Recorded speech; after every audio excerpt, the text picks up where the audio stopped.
سورہ حجرات کے اندر اللہ سبحانہ و تعالیٰ فرماتے ہیں یا ایھا الذین آمنوا لا یسخر قوم من قوم عسیٰ، اے ایمان والو ایک قوم دوسری قوم کا مذاق نہ اڑائے۔ دیکھیں مذاق اور مزاح میں فرق ہوتا ہے۔ مذاق کے اندر آپ مد مقابل کی جناب ہوٹنگ کرتے ہیں، اس کی بےعزتی کرتے ہیں۔ اگر آپ دیکھیں نا ایک سامنے والے بندہ اگر وہ اندھا ہے، وہ کانا ہے، وہ لولا ہے، وہ لنگڑا ہے، وہ اس کا رنگ کالا ہے، یا وہ چھوٹے قد کا ہے یا بہت زیادہ لمبے قد کا ہے، اس کے اندر کوئی جسمانی عیب ہے یا وہ کسی اور کوئی ایسے عیب کا شکار ہے تو جو اس کے اختیار میں نہیں ہے، تو اس میں اس کا کیا قصور ہے؟ تو اگر ہم اس کا مذاق اڑا رہے ہیں تو یاد رکھیں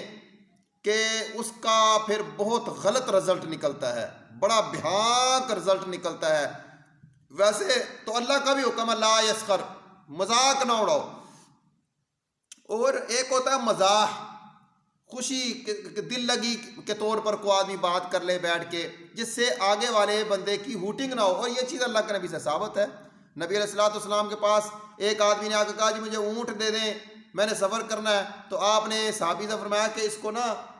باڑے سے اونٹ کا بچہ لا دو۔ اس نے کہا جی میں اونٹ کے بچے کا کیا کروں گا؟ تو آپ صلی اللہ علیہ وسلم نے فرمایا، تو جب وہ جناب وہ گیا تو ایک بڑا زبردست اونٹ لے کر آ گیا، تو آپ نے فرمایا وہ صحابی نے فرمایا جی آپ نے تو اونٹ کا بچہ کہا تھا، تو فرمایا کہ ظاہر ہے یہ بھی تو کسی اونٹ کا ہی بچہ ہے نا، چاہے بڑا ہو چکا ہے، اب مثال کے طور پر میں ہوں، میں اپنے والدین کا تو بیٹا ہی ہوں، تو یہ مزاح ہو گیا۔ تو ایک اور عورت نے کہا جی آپ دعا کریں کہ ایک بوڑھی عورت تھی بالکل، دیکھیں مذاق اور مزاح میں فرق۔ بوڑھی عورت نے کہا جی میرے لیے دعا کریں اللہ تعالیٰ مجھے جنت میں لے جائے،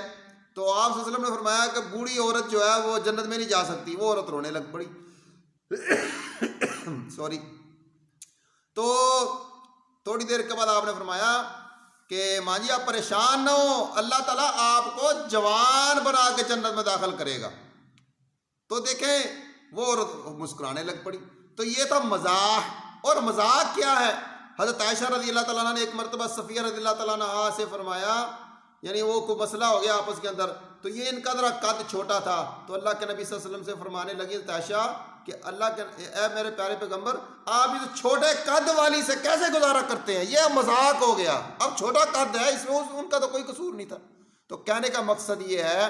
کہ ہمارے جو بچے ہیں وہ اسکول کے اندر جاتے ہیں، تو آپ یقین کریں دنیا کے اندر بے شمار قتل، بے شمار خودکشیاں، بے شمار ذہنی ٹینشنیں، بے شمار جناب بیماریاں انسان کو اس مذاق کی گندی عادت سے جناب وہ مد مقابل کو لگ جاتی ہیں۔ اس انسان کا جس کا آپ مذاق اور ہوٹنگ کر رہے ہیں اس کا کیریئر برباد ہو جاتا ہے، اس کی زندگی برباد ہو جاتی ہے، اس کی صحت برباد ہو جاتی ہے، وہ کچھ کرنے کے قابل نہیں رہتا۔ تو ایسے لوگوں کی میں چند جناب نشانیاں بتا رہا ہوں۔ اگر آپ کا کوئی، اور یقین کرے بعض لوگ خودکشی تک اپنے آپ کو ختم کر دیتے ہیں، ان کی اتنی جناب ووٹنگ ہوتی ہے۔ تو اگر آپ کے خاندان میں، آپ کے محلے میں، آپ کے رشتہ داروں میں، آپ کے دائیں بائیں اگر جناب کوئی لوگ یہ ان کی جناب وہ نشانیاں ہیں، اگر یہ نشانیاں ان کے اندر ہیں تو آپ ان نشانیوں کو کور کریں اللہ کے لیے، ہو سکتا ہے کسی کی زندگی بچ جائے۔ نمبر ایک سب سے پہلی جو نشانی یہ ہے وہ یہ ہے کہ اگر یہ یعنی ان کے اندر بچے بھی شامل ہیں، بڑے بھی شامل ہیں، آپ نے ان نشانیوں کو ڈھونڈنا ہے، بچوں کے اندر بھی، بڑوں کے اندر بھی۔ اگر آپ کے رشتہ داروں کے اندر دائیں بائیں اگر یہ چیزیں موجود ہیں تو آپ اس انسان کو ریکور کریں، ان کو ان حالات سے نکالیں اور جناب نارمل حالات کی طرف لے کر آئیں۔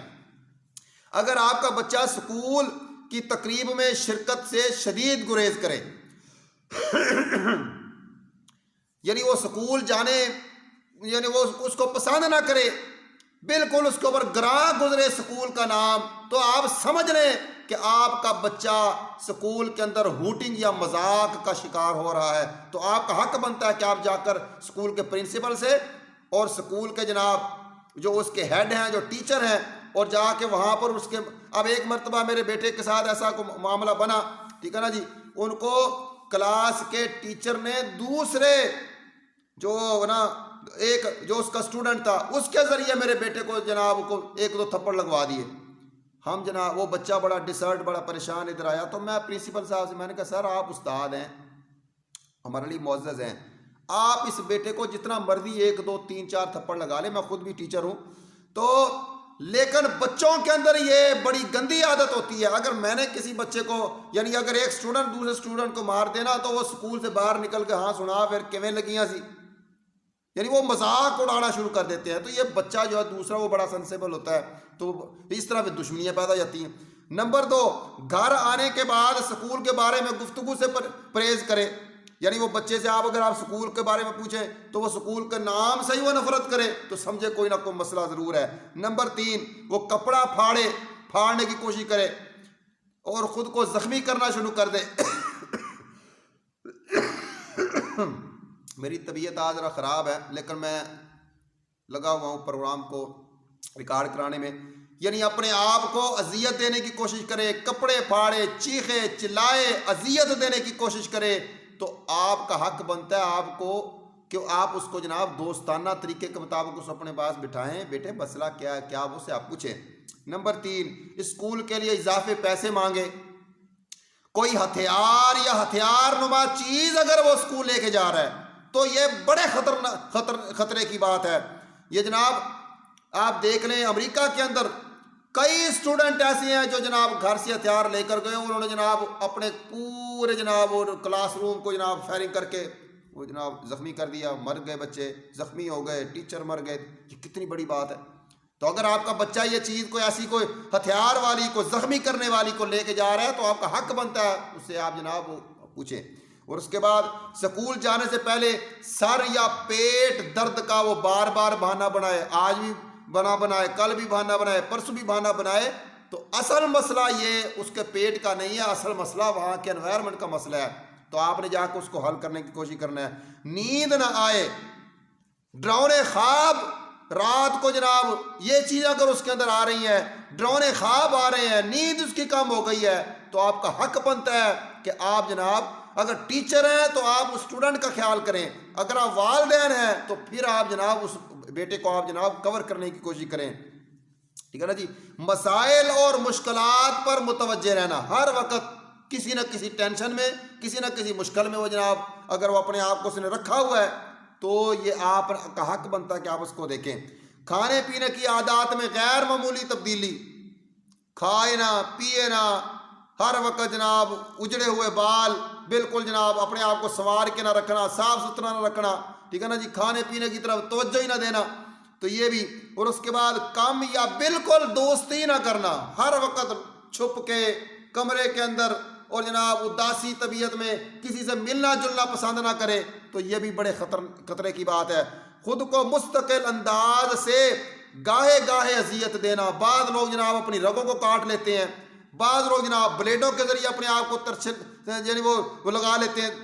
پچنے وغیرہ، بعض لوگ جناب نیند والی گولیاں کھا لیتے ہیں، بعض لوگ جناب اللہ معاف کرے بس اپنے آپ کو کسی نہ کسی اذیت کے ساتھ اپنے آپ کو جناب وہ چمٹائے رکھتے ہیں کوئی نہ کوئی اذیت،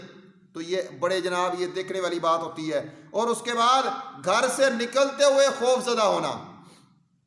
گھر سے نکلتے ہوئے خوف زدہ ہو سکتا ہے آپ کے بیٹے کے ساتھ، آپ کی بیٹی کے ساتھ کوئی ایسا مسئلہ بن جائے، ٹھیک ہے نا، مسئلہ بن گیا ہو، ٹھیک ہے نا جی، تو اگر وہ باہر نکلنے سے خوف زدہ ہے تو یہ بڑے خطرے والی یعنی وہ علامت ہے۔ اور اس کے بعد گھر سے بھاگ جانا، 1 دفعہ بھاگ گیا، 2 دفعہ بھاگ گیا، 3 دفعہ بھاگ گیا، تو مسئلہ اگر آپ دیکھیں گاڑی کا مسئلہ ہے،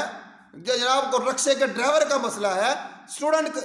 جو اس کے ساتھ پڑھتے ہیں ان کے مسائل ہیں، یا کوئی جناب وہ سلیبس کے مسائل ہیں، یا کیا مسئلہ ہے، ان مسائل کے اوپر دیکھنا اگر وہ بچہ بار بار گھر سے بھاگ رہا ہے۔ اس کے بعد اسکول یا کام میں کارکردگی کا اچانک، جناب آپ کا بیٹا بہت اچھے نمبر لے رہا ہے، بڑی اچھی پڑھائی ہے، بڑی زبردست ہے، جناب ایک بہترین سکسیس کے راستے پر جا رہا ہے، تو اچانک جناب اس کی کارکردگی فیل ہو رہا ہے، توجہ نہیں ہے پڑھائی کی طرف، ہوم ورک کی طرف، کلاس ورک کی طرف بالکل توجہ نہیں ہے، تو جناب اگر اس کی کارکردگی شکایتیں آ رہی ہیں تو آپ کا حق بنتا ہے کہ آپ جناب اپنی آنکھیں کھولیں اور جناب اس کی طرف توجہ دیں اور وجوہات جاننے کی کوشش کریں۔ اور جناب اس کے بعد گھر سے نکلتے ہوئے، گھر آتے ہوئے موڈ کا پست ہو جانا، گھر سے نکلتے ہوئے جناب موڈ آف ہو جانا، گھر واپس آتے ہوئے بالکل موڈ آف ہو جانا، تو غور کی بات ہے۔ اور آخر میں اپنے بارے میں غلط تاثرات اور رائے رکھنا، نفی کرنا، اپنے خاندان کی، اپنے ماں باپ کی، اپنے جناب نیبرز کی، کو دائیں بائیں رہنے والے اسٹوڈنٹ کی، اسکول کی، ٹیچرز کی، اساتذہ کی، پرنسپل کی، ہر وقت جناب ان کے بارے میں نیگیٹو تھاٹ رکھنا، نیگیٹو سوچ رکھنا۔ اگر یہ معاملات اللہ کے لیے اگر آپ کے دائیں بائیں، آپ کے ہمسائے، آپ کے محلے، آپ کی گلی، آپ کے گھر کے اندر اگر یہ معاملات ہیں تو آپ جناب جیسے ہوتا ہے نا وہ ریڈ الارم، تو یہ ریڈ الارم آن ہو چکا ہے، تو اس کی طرف آپ توجہ کریں، غور کریں۔ انشاءاللہ آپ کی تھوڑی سی توجہ سے ایک انسان کی زندگی بن بھی سکتی ہے اور جناب وہ زندگی برباد بھی ہو سکتی ہے۔ اللہ تعالیٰ ہمیں عمل کرنے کی توفیق دے۔ اور اس کے بعد جناب جس بچے کے ساتھ یہ معاملات ہوتے ہیں، یقین کریں وہ کبھی اپنے ماں باپ کے ساتھ ڈسکس نہیں کرتا، یہ صرف اپنے ایٹیٹیوڈ کے ذریعے، اپنے معاملات کے ذریعے، اپنے تاثرات کے ذریعے، اپنی جناب بیہیو کے ذریعے وہ یہ بتا تو سکتا ہے، لیکن وہ زبان سے کبھی نہیں بتائے گا۔ یہ ماں باپ کا حق بنتا ہے کہ اپنی آنکھیں کھولیں اور اس بچے کو سنبھالیں، اپنے اس رشتہ دار کو سنبھالیں، تاکہ جناب وہ زندگی کے اندر اور معاشرے کے اندر وہ جناب ایک کامیاب فرد بن کے اپنی زندگی گزار سکے۔ جزاکم اللہ خیر، السلام علیکم۔